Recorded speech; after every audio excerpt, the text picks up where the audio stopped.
पवित्र ग्रंथों में हम सब के लिए जो संदेश दिए गए हैं उसमें कहा गया है, साधूनां दर्शनम पुण्यम तीर्थभूता ही साधवः। गुरुजनों का, महान पुरुषों का, संत पुरुषों का दर्शन पुण्यप्रद होता है।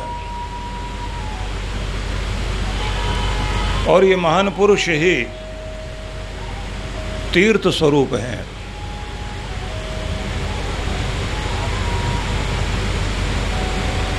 तीर्थ मतलब दुख सागर से पार होने के लिए जो एक महान माध्यम है वो तीर्थ है। पुण्य वह है जो लोक और परलोक का सुख और सौभाग्य बनकर हमारे जीवन के अकाउंट में, हमारे खाते में जो संपदा हमने अर्जित की वह हमारा पुण्य है। महान पुरुषों के दर्शन निश्चित ही पुण्यप्रद होते हैं। और जब कोई इन तीर्थ स्वरूप गुरुओं के दर्शन करते हैं तो उनके जीवन में एक अलग तरह का परिवर्तन देखने को मिलता है। लेकिन ये याद रखिए कि दर्शन से मतलब क्या है। दर्शन से मतलब है जहाँ मन, बुद्धि, हमारी वाणी और हमारा व्यवहार, हमारा संकल्प गुरु के संकल्प से जुड़ जाए, गुरु के साथ जुड़ जाए, तब कहा जाता है कि गुरु की विचारधारा उस दर्शन से, उस फिलॉसफी से जब आपका संबंध जुड़ जाता है तब माना जाता है आपको गुरु दर्शन करना आ गया। और दूर से ही गुरु को देखा, प्रणाम किया और मान लिया गुरु दर्शन हो गया, तो स्वरूप को तो आपने देख लिया, लेकिन अपने आत्म स्वरूप को देखने के लिए आपने कोई भी प्रक्रिया नहीं अपनाई। इसलिए भारत में एक परंपरा है उपनिषदों की और एक परंपरा दर्शन शास्त्र की है।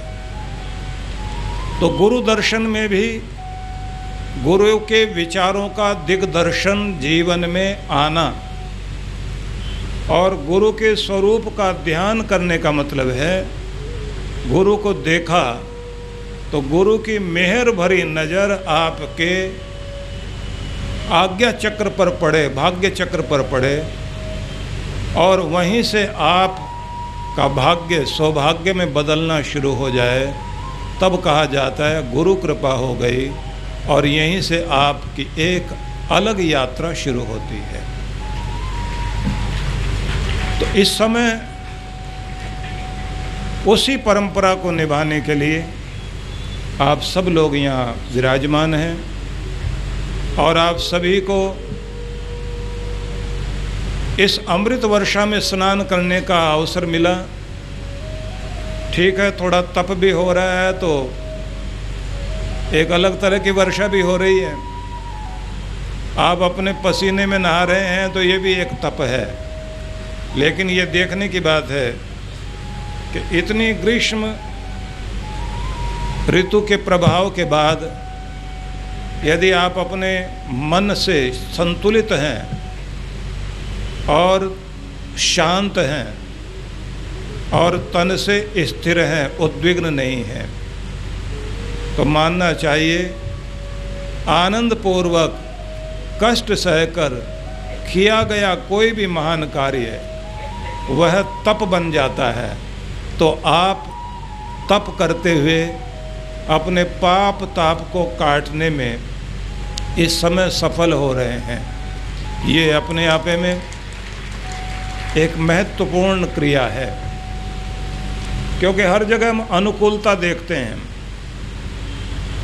आपने देखा होगा माँ का तप अद्भुत होता है। गरीब से गरीब घर में भी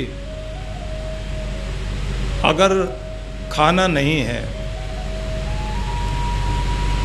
4 रोटी हो और खाने वाले 5 हों, तो एक व्यक्तित्व होता है जो सबको खाना खिलाती भी माँ ये कह देती, आज मुझे भूख नहीं है, तुम लोग खा लो, आप लोग ले लीजिए, आज मुझे भूख नहीं है, और वैसे भी आज मेरे लिए व्रत का दिन था, तो मुझ पर तो वैसे ही कृपा हो रही है, तो आप लोग ले लीजिए। वो जो इतनी बड़ी बात कहने वाली माँ है, उसे भूख होती है, लेकिन फिर भी उसका मन भर जाता है। उसे लगता है मेरे सुख में दूसरे हिस्सेदार बन जाएं, वो सुखी हो जाएं, उनका चेहरा खुशी से भरा हुआ हो, उन्हें देखकर मेरे चेहरे पर भी खुशी आ जाएगी। इसे कहा जाता महान तप। इसलिए भगवान को भी माता पिता कहकर पुकारा जाता है। सबसे ज़्यादा भगवान को दुनिया में माता और पिता के रूप में ही पुकारने की परंपरा है। तो माँ जब तप करती है तो उसका स्थान आदरणीय तो होता ही है, लेकिन उसकी आत्मा साधारण नहीं रह जाती। पिता जब अपनी सारी खुशियां भूलकर,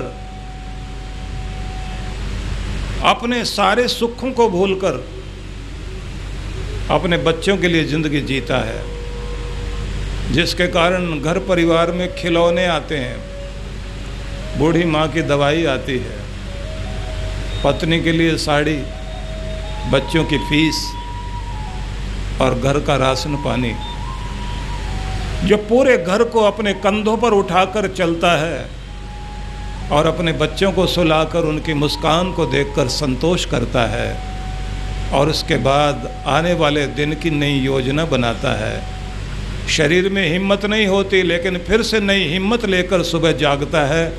उसका तप साधारण नहीं होता। वो भी माँ से और पिता से, ये दो ही तो व्यक्तित्व हैं जिनसे ये जिंदगी चलती है।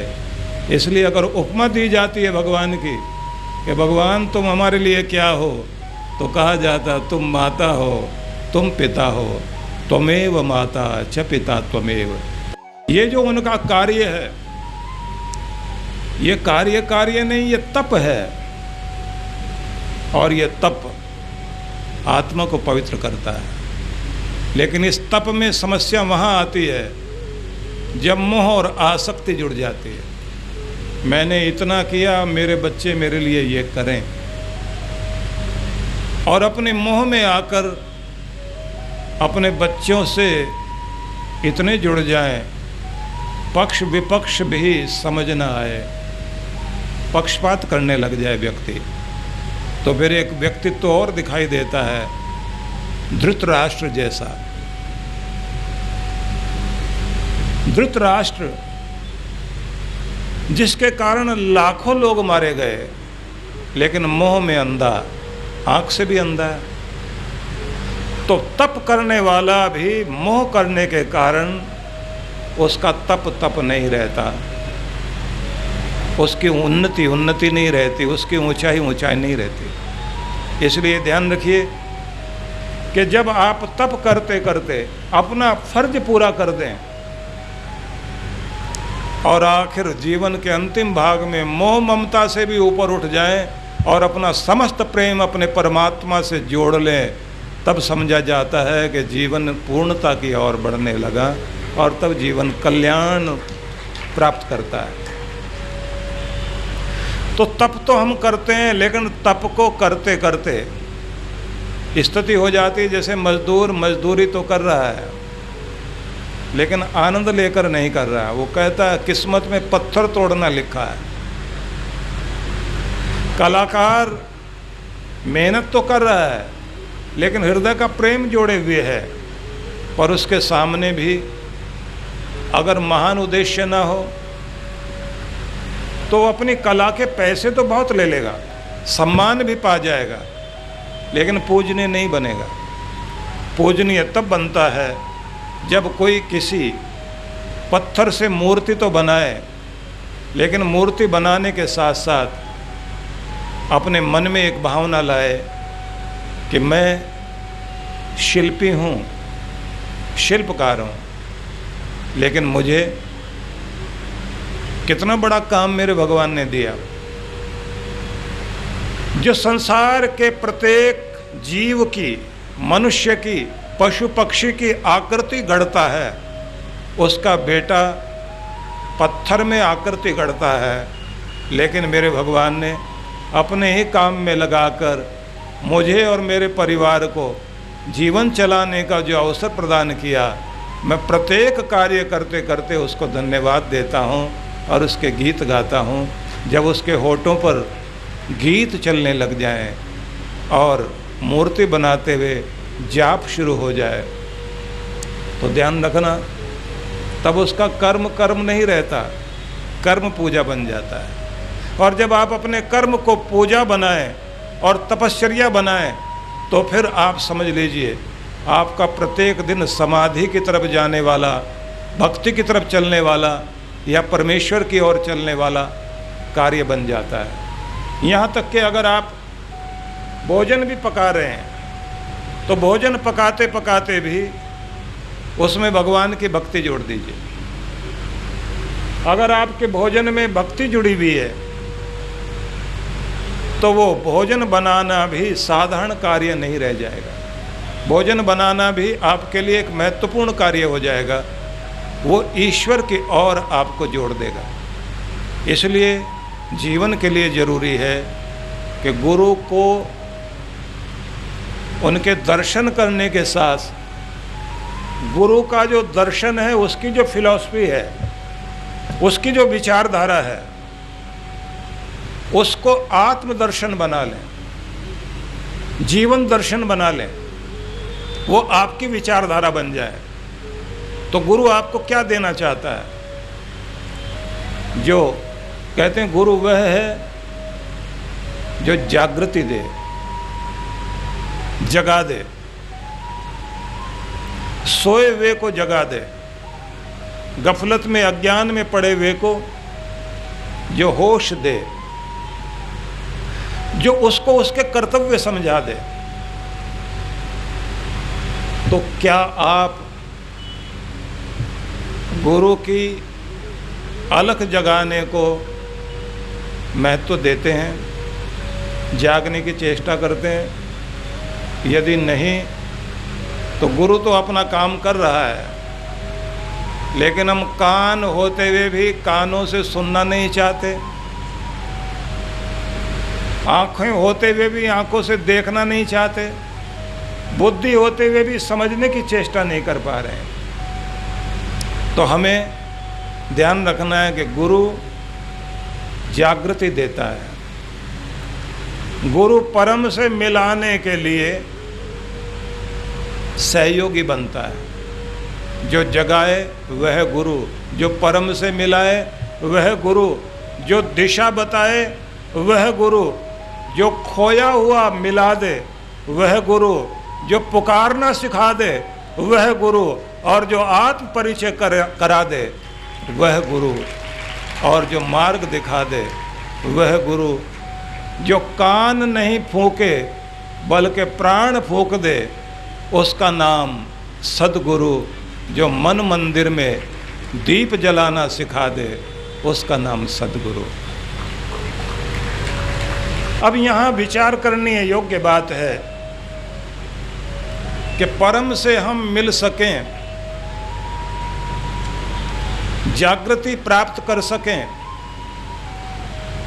जीवन को समझ सकें, जो खोया है उसे पा सकें,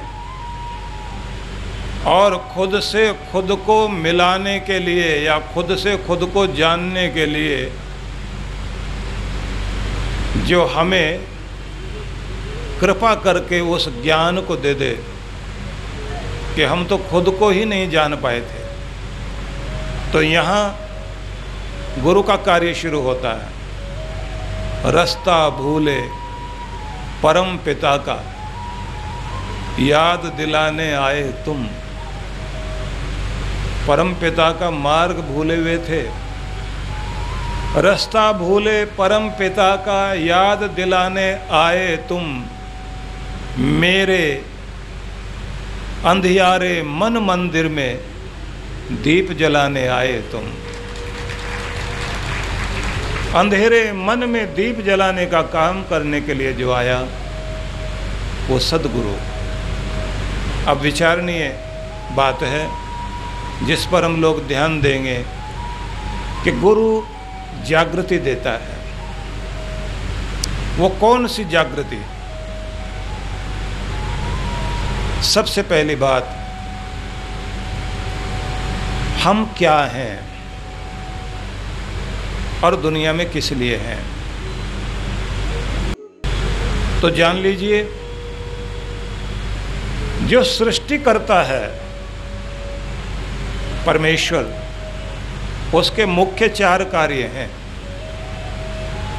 सृष्टि का निर्माण करना, सृष्टिकर्ता। दूसरा पालन करता, पालन पोषण करना। तीसरा कर्म फल प्रदान करना, सबका हिसाब किताब करना, न्याय करना। और चौथा कार्य संहार करना। 3 तो आपने सुने हैं ना, कर्ता धर्ता संहर्ता। संसार को उत्पन्न करने वाला, संसार का पालन करने वाला और संसार का संहार करने वाला। लेकिन एक ही परमेश्वर भगवान एक ही है। उसे त्रिदेवों के रूप में जब हम पूजते हैं तो कर्ता धर्ता संहर्ता के रूप में पूजते हैं। लेकिन उसका एक चौथा कार्य और भी है, वो है हमारे कर्मों का फल प्रदान करना। इसलिए आप लोग देखते हैं इस पूरी दुनिया में हर आदमी सुख दुख से जुड़ा हुआ है। कितनी बार हमारी बुद्धि भी ठीक होती है, शरीर भी ठीक होता है, पैसा भी पास में है, लेकिन उसके बाद भी हमारे काम नहीं बनते। जब आपने मकान बनाया, पैसे पूरे नहीं थे आपके पास, न जाने कहाँ से जोड़ तोड़ करके बना लिया, कहीं ना कहीं से बनता चला गया। घर में शादी थी बेटी की, आपको लगता था कि न जाने कैसे बनेगी बात, क्योंकि इतना तो कुछ है नहीं जितना हम सोचते थे, और एकाएक ही रिश्ता जुड़ा, कैसे बात होगी। जब था नहीं आपके पास तो काम पूरे हो गए, और जब आपके पास था तो आपके काम नहीं हो पा रहे। आपकी अक्ल, आपकी शक्ति काम नहीं आ रही। लेकिन जब उसकी कृपा हुई तो साधन नहीं थे तो भी काम हो गए। तो समझिए कि साधन ना होते भी साधन बनवाता है, और जब साधन होते हैं तो उससे कहता है कि तू कहता मेरे पास ये है और मैं ये हूँ, मैं और मेरा मेरा, तो कुछ भी नहीं होता। तो ये जो कर्मों का हिसाब कुछ अलग तरह से सामने आता है और हिसाब बनाता है भगवान। तो ये भाग्य रचना करना, कर्म फल प्रदान करना ईश्वर का कार्य। इसलिए अद्भुत बात है, नीचे वाले को ऊपर, ऊपर वाले को नीचे। हिंदुस्तान में अभी चुनाव हुए, आपने एक परिवर्तन देखा। जो पीछे थे आगे आ गए, जो आगे थे वो पीछे हो गए। तो कौन घुमा देता है ये सारा चक्र, ये फिरकी कौन चला रहा है? मैंने एक उदाहरण दिया था आपको पहले। किसी एक तालाब में बीच में पेड़ खड़ा है, पेड़ के ऊपर चींटियां चढ़ी हुई हैं। चींटियाँ पत्ते टूटकर जैसे नीचे गिरते हैं, पानी में पत्ते गिरे, मछलियाँ आकर पत्ते पर तैरती हुई चींटियों को खा रही हैं। समय बदला, तालाब का पानी सूख गया। अब चींटियां नीचे उतरकर मछलियां मर रही हैं, चींटियां उनको खा रही हैं। ये क्या चीज हुई? कभी मछलियां चींटियों को खा रही थी, अब चींटियां मछलियों को खा रही है। नंबर सबका आता है, एक दिन उनका समय था, एक दिन उनका वक्त था, आज वक्त उनका। ये चक्र कौन चला रहा है? कभी चींटी भी शक्तिशाली हो जाए और कभी चींटी चींटी। तो जो ये चक्र चलाता है, इसी को कहते हैं कर्म फल प्रदाता। भगवान का ये भी एक रूप है। लेकिन मनुष्य है परमात्मा का अमृत पुत्र, तो जीव अल्पज्ञ है, वो सर्वज्ञ नहीं हो सकता। भगवान ही सर्वज्ञ है, सब कुछ जानने वाला केवल भगवान है, मनुष्य नहीं जान सकता। परमात्मा सर्वशक्तिमान है, सबसे बड़ा शक्तिशाली मनुष्य नहीं बन सकता। मनुष्य में कहीं ना कहीं कमजोरी रहेगी, लेकिन सबसे बड़ी शक्ति अगर दुनिया में कोई है तो केवल भगवान है। मनुष्य सर्वव्यापी नहीं हो सकता। उसके बहुत बहुत जगह घर हो सकते हैं, कंपनियां हो सकती हैं, लेकिन पूरे संसार में सब कुछ उसके पास नहीं हो सकता। सारा ब्रह्मांड उसके कब्जे में नहीं हो सकता। वो तो चलाने वाला भगवान ही है। व्यक्ति बिंदु है, परमात्मा सिंधु। ये बिंदु सिंधु में मिल जाए तो सिंधु में हो जाएगा, लेकिन फिर भी बिंदु बिंदु ही रहेगा, वो सिंधु नहीं हो पाएगा। ये ध्यान रख लीजिए। हम बेटे ही हैं, पिता परमात्मा परमात्मा है, लेकिन जीव की 24 शक्तियां हैं। प्रत्येक जीवात्मा की 24 शक्तियां हैं। जब ये मनुष्य देह धारण करता है तो इसकी ये शक्तियां प्रकट होती हैं। पहली शक्ति बल कहलाती है, दूसरी शक्ति प्राकर्म कहलाती है, तीसरी शक्ति आकर्षण शक्ति कहलाती है, चौथी शक्ति प्रेरणा शक्ति कहलाती है, और पांचवी शक्ति गति शक्ति कहलाती है, छठी शक्ति भाषण शक्ति कहलाती है, और सातवीं शक्ति विवेचन शक्ति कहलाती है, आठवीं क्रिया शक्ति, और नवीं उत्साह शक्ति, 10वीं शक्ति स्मरण शक्ति कहलाती है, और 11वीं निश्चय शक्ति कहलाती है। सब जीवात्मा की शक्ति है। 12वीं शक्ति को कहा जाता है इच्छा शक्ति, और 13वीं शक्ति प्रेम शक्ति। जहाँ प्रेम भी एक शक्ति के रूप में जीव के अंदर है, तो वहाँ द्वेष भी है। 14वीं शक्ति संयोग शक्ति, 15वीं विभाग शक्ति, फिर आगे 16वीं संयोजक विभाजक 17वीं शक्ति, श्रवण शक्ति, स्पर्शन शक्ति, दर्शन शक्ति, स्वादन शक्ति, घ्राण गंध ग्रहण करने की शक्ति, और ज्ञान प्राप्त करने की शक्ति। ये सारी मिलाकर कितनी हो गई? 24 शक्तियों से युक्त जीवात्मा। इच्छा द्वेष प्रयत्न सुख दुख ज्ञानानि आत्मनो लिंगम, ऐसा कहा गया है। अब आपको थोड़ा कठिन ना लगे, सरल करता हूँ कि जीवात्मा इतनी सारी शक्तियों को लेकर आया, लेकिन परमात्मा के लिए कहा गया कि परमेश्वर ववक्ष इंद्रो अमितम, समस्त ऐश्वर्यों का स्वामी परमेश्वर अपरिमित शक्ति को धारण करता है। मतलब ये हुआ, इंसान लिमिट में है, लिमिट में रहेगा, सीमाओं में जिएगा, लेकिन जो असीमित है, सीमाओं से परे, जहाँ कोई सीमा नहीं है, जो अनलिमिटेड है, वो परमात्मा है। तो ये अंतर है हमारे में और उसमें। लेकिन उस परमात्मा ने मनुष्य को कहा, यज्ञस्य शिवे तिष्ठस्व। मेरे साथ बोलिए, ओम यज्ञस्य शिवे तिष्ठस्व।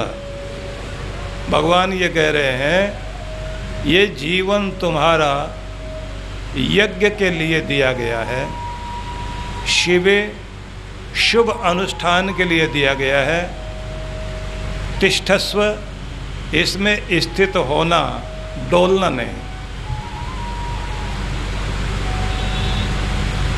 इसमें स्थिर हो जाना, इसमें डोलना नहीं, क्योंकि तुम महान यज्ञ के लिए दुनिया में आए हो, महान उपकार के लिए संसार में हो, कुछ बड़ा करने के लिए दुनिया में आए हो। मतलब तुम्हारा जीवन बहुत कुछ बड़ा करने के लिए दिया गया। अगर मनुष्य कहे कि मैं अपने को बड़ा मान लूं, मेरी शक्तियां छोटी, तो भगवान ये कहते हैं, माना कि तुम लिमिट में रहने वाले हो, पर फिर भी तुम्हारी शक्तियां बहुत बड़ी हैं। अपनी शक्तियों को पहचानो। हमारी शक्तियां बड़ी हो सकें तो इसके लिए क्या करें? कहा गया कि तुम विचार वाले बनो, महान विचार वाले, बड़ी सोच वाले। जिसकी दमदार सोच है उसका दमदार आइडिया आएगा ही, और जिसका दमदार आइडिया है उसके दमदार कर्म होंगे ही, और जिसके कर्म दमदार है उसकी जिंदगी भी दमदार होगी ही।